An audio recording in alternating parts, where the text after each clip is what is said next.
Assalamualaikum warahmatullahi wabarakatuh. Perkenalkan, nama saya Par Febrianto, NPM 21150611012. Di sini saya akan menjelaskan tentang software proses model. Materi yang saya akan bawakan yaitu pertama, pengertian software proses model, fungsi utama proses model berangkat lunak, sama ke sini. Yang pertama, pengertian software proses model. Software proses model atau model proses perangkat lunak merupakan suatu representasi proses perangkat lunak yang disederhanakan, dipresentasikan, dan perspektif secara khusus. Fungsi utama software proses model.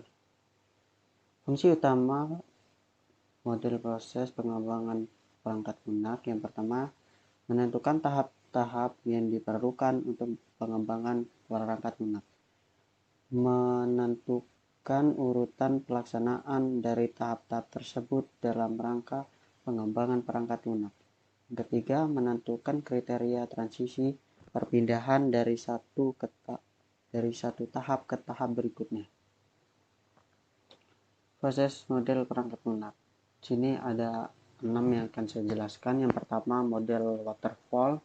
Yang kedua, model spiral. Yang ketiga, model RAD atau Rapid Application Development. Yang keempat, model prototype. Yang kelima, ada model incremental. Yang keenam, ada model Scrum. Model waterfall.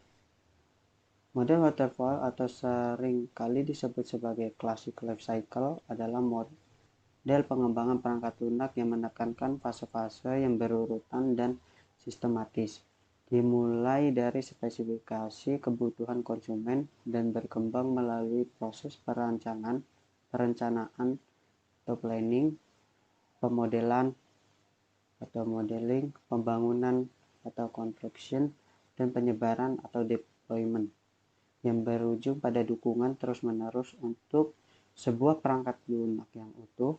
Model ini dapat digunakan pada saat kebutuhan secara linear dari proses komunikasi hingga penyebaran. Situasi ini ditemui saat adaptasi atau perpanjangan dari sistem yang ada sudah terdefinisi dengan baik. Adapun model ini juga dapat digunakan pada situasi di mana dibutuhkan usaha yang terbatas untuk pengembangan perangkat lunak, tetapi kebutuhan perangkat lunak sudah terdefinisi dengan baik dan cenderung stabil.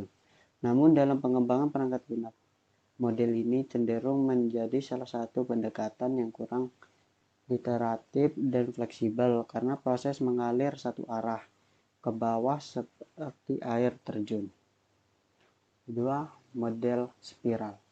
Model spiral adalah salah satu metode yang dapat digunakan dalam pengembangan perangkat lunak.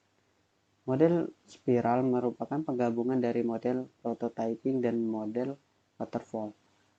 Model prototyping yang fokus pada penyajian atau presentasi kepada user dengan format input dan output, kemudian perangkat lunak akan dievaluasi. Model waterfall yang fokus kepada proses pengembangan perangkat lunak yang sistematis dan berurutan. Model spiral menekankan pada analisa resiko setiap tahapannya. Model spiral merupakan model yang sangat berguna untuk melakukan pembangunan proyek-proyek besar, dan prosesnya dilakukan dengan memperhatikan resiko proyek sehingga pada akhirnya akan menghasilkan model proses yang tepat sesuai kebutuhan pengguna. Model spiral diterapkan pada perangkat lunak sebagai berikut. Yang pertama, Android SDK, Database SQL, Google Maps, Windows 7, Android Studio, MIPC Suite. Yang ketiga yaitu model RAD. RAD atau Rapid Application Development adalah sebuah metode pengembangan software yang diciptakan untuk menekan waktu yang dibutuhkan untuk mendesain serta mengimplementasikan sistem informasi sehingga dihasilkan siklus pengembangan yang sangat pendek. dalam kurang lebih 60-90 hari. Model RAD ini merupakan sebuah adaptasi kecepatan tinggi dari model sekuensial linear di mana perkembangan cepat dicapai dengan menggunakan pendekatan konstruksi berbasis komponen. Metode ini sering dipakai pada aplikasi sistem konstruksi. Yang keempat ada model prototype. Model prototype atau prototyping model merupakan suatu teknik untuk mengumpulkan informasi tertentu mengenai kebutuhan informasi pengguna secara cepat. Berfokus pada penyajian dari aspek-aspek software tersebut yang akan nampak bagi pelanggan atau pemakai. Contohnya pendekatan input dan format output. Prototipe tersebut dievaluasi oleh pelanggan atau pemakai dan dipakai untuk menyaring kebutuhan pengembangan software. Prototipe ini yang dibuat dapat dimanfaatkan kembali untuk mengembangkan software yang lebih cepat. Namun tidak semua prototipe bisa dimanfaatkan. Agar model ini bisa berjalan dengan baik, perlu disepakat bersama oleh klien dan developer bahwa prototipe yang dibangun merupakan alat untuk mendefinisikan kebutuhan software. Yang kelima ada model incremental. Model incremental adalah model pengembangan perangkat lunak di mana produk dirancang, diimplementasikan, dan diuji secara bertahap hingga produk selesai. Model ini menggabungkan elemen-elemen model waterfall dengan filosofi iteratif dari prototyping.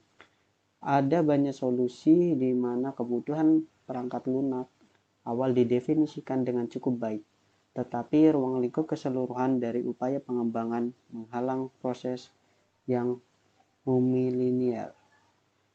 Selain itu, mungkin ada kebutuhan yang mendesak untuk menyediakan seperangkat fungsionalitas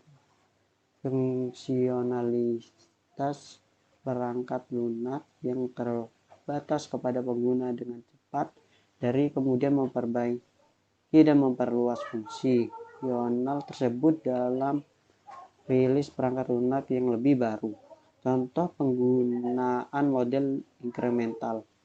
Misalnya perangkat lunak mengolah kata yang dikembangkan dengan menggunakan paradigma penambahan akan penyampaian, manajemen file dasar, editing, serta fungsi penghasilan dokumen pada penambahan pertama.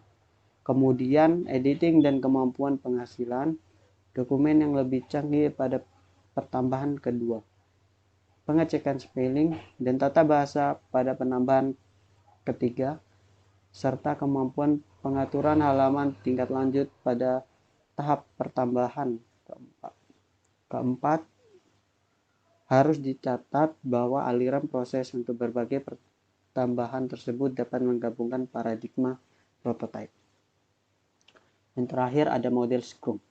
Scrum adalah salah satu metode rekayasa perangkat lunak dengan menggunakan prinsip-prinsip pendekatan agile yang bertumpu pada kekuatan kolaborasi tim, incremental produk, dan proses iterasi untuk mewujudkan hasil akhir. Scrum dinilai dapat menghasilkan kualitas perangkat lunak yang baik sesuai dengan keinginan pengguna, dapat digunakan dalam proyek besar maupun kecil, dan mudah untuk mengadopsi perubahan. Saat ini Scrum banyak digunakan dalam pengembangan software. Pada dasarnya metode tersebut bisa diterapkan ke dalam segala upaya produk dan project development. Yang terakhir ada kesimpulan. Software process model adalah proses pemodelan seorang developer untuk melakukan pengembangan dan pembangunan sebuah software yang didasarkan atas ukuran besar kecil proyek pembangunan atau pengembangan software yang akan dilaksanakan.